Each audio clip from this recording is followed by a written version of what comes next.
My name is Joe Sanji, and we started working here 2.5 years ago. I've always done real estate and I've always done homes for the disabled, all of my life. Give people a good home, provide a better quality place to live than other places provide, feed them better, keep them in a safe environment. It's very quiet, it's calm, bed bug free. We don't have the drama that goes on in a lot of the other places. It's very safe. It's a safe neighborhood. It's a very quiet neighborhood. It's a very convenient neighborhood for our residents to be able to live and have access to the services in the community that they need. My name is George Decker. I've been here about 2 months, and it's probably the best place I have been in for people that become homeless and don't have a place to stay and are in need in a place to stay. They would fill out an application, give us all their emergency contact numbers, tell us a lot about themselves, and that's it. They're in. And they have to sign. We have a landlord-tenant agreement where they have to sign, which are the house rules, because we're a sober house. So they have to agree to not bring any illegal substances into the property, live quietly and peacefully, and not disturb, certainly not disturb our neighbors, and or disturb one another. And as long as they agree to all that and they follow those rules, this is where they live. This becomes home. He needed to fill out the paperwork for social service. So he goes up to social service, and social service tells him that based on the fact that the city's trying to close us down, they won't pay for him to come here. So they were concerned about the city closing us down and just buying into the whole thing, and they denied him the ability to come here. Didn't you have to go to a terrible hotel or motel? Yeah, what had happened is they sent me to this hotel in Ellenville where I've been for 3 of the 4 months, until this date.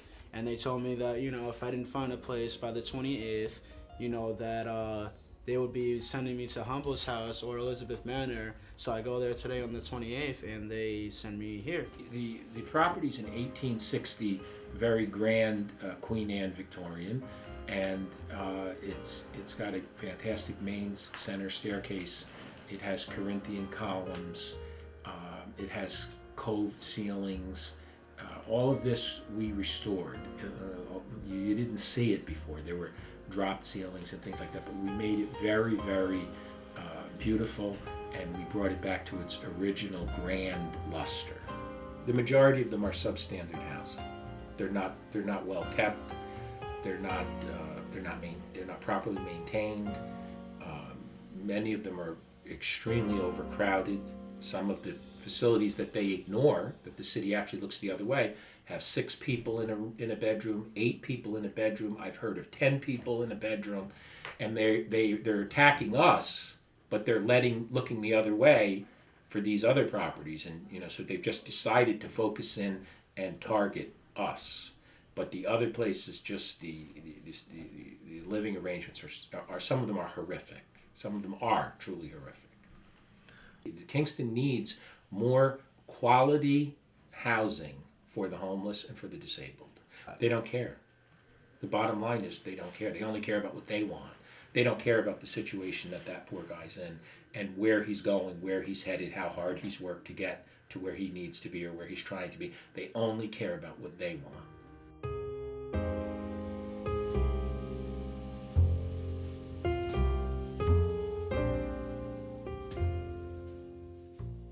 My name is Steve Noble. I am been the mayor of the city of Kingston for the last year and going on my 3rd month. And so before becoming mayor, I worked for the city of Kingston. I was an environmental educator for a long time, and then an environmental program specialist for the city. I had 10 years of regular city employment before I decided to run for mayor, and have been enjoying it every day since. I think one of my goals is to get people out of boarding houses because it's a real temporary kind of non-permanent solution. What we're trying to do now is to get more people into higher quality, affordable housing. Just like the cost of living nowadays is very high. And it all depends on where you live, but in this area that I reside in, the cost of living is very expensive. So and then the competition for jobs, it's very competitive, so it's hard to find work. And then when you lose your job like I did, it puts you in a predicament where you can't afford your own housing expenses, and you will be homeless. But thanks to social services and this fine gentleman once again, that provide situations and opportunities for people like me and those others that we know to get on their feet and build themselves back up. We read an article.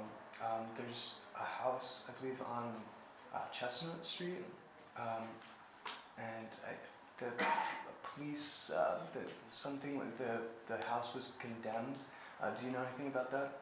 Yeah, there are, across our city, we have had different boarding houses that have popped up and that have been, in existence here in the city. And, it's important for us that they all follow, the appropriate guidelines, the appropriate zoning, the appropriate permitting, because, we do need places for people to stay, in these types of conditions. And many of them serve an important need. But at the same time, it's also really important that they follow protocols, respect the neighborhoods and that they're in, and be able to work with the community. And we have to be able to figure that out.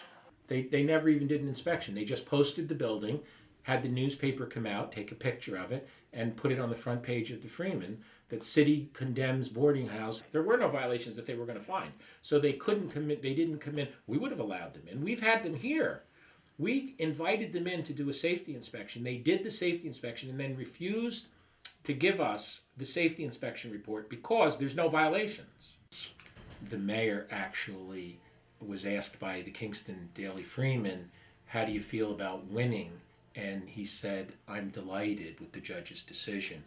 And my whole thing was delighted. You're delighted to put people out of their homes. You're delighted that the disabled may end up homeless and on the street. You're delighted. How could you be delighted? You're supposed to be the mayor of all the people. We have 39 people here that this is their home.